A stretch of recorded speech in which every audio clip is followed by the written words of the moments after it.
د خیبر پختونخوا حکومت چې کله علي امین ګنډاپور صاحب په 2024 کې راغلی نو هغه دا فیصله وکړله چې خلکو ته به د بجلی د دې بیلونو د ریلیف دپاره مونږ سولر پینل ورکو 1,30,000 کورونه به موږ سولرایز کوو په دې کې به 65,000 مکمل مفتی 65,000 ته به په نیمه ادایګۍ باندې سولر پینل لګي خدا یاد ساتئ د دې 1,30,000 کورونو تعین به نه څه په سروې کېږي نه څه په بنیاد باندې حالانکې دا چې په کتاب کې ورته لیکلي دي چې د دې بنیاد به دی چې دا به غریبانو خلکو باندې خو د غریب تعین به د پاکستان تحریک انصاف MPA کوي چې هغه کوم غریب MPA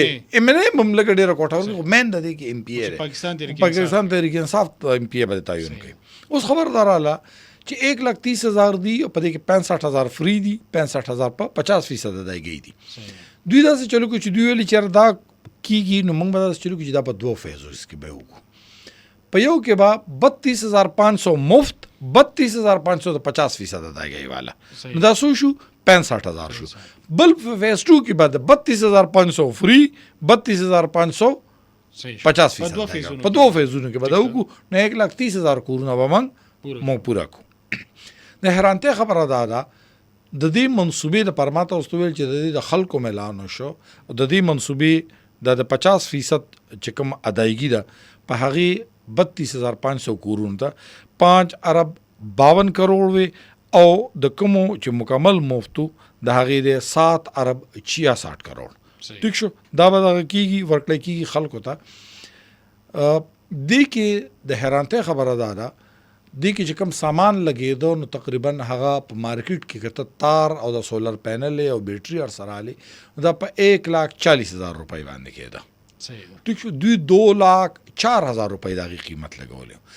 او د دې پروجیکټ عجیبه خبره دا ده چې دا پروجیکټ باقاعده اناونس کو او وی ویللی چې موږ به خلکو د بجلی کور د دې ټینډر یې موکړو او خلکو ټینډر هم جمع کړلی او د هغې شارټ ټینډر پری کوالیفیکیشن وشو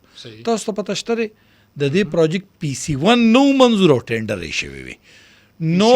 PC1 نو منظور او ټینډر یې شوی نو چې کله دا پته ولګېدله نو سرکار PND خیبر پختونخوا حکومت ته ویل که دا پروجیکټ منظور که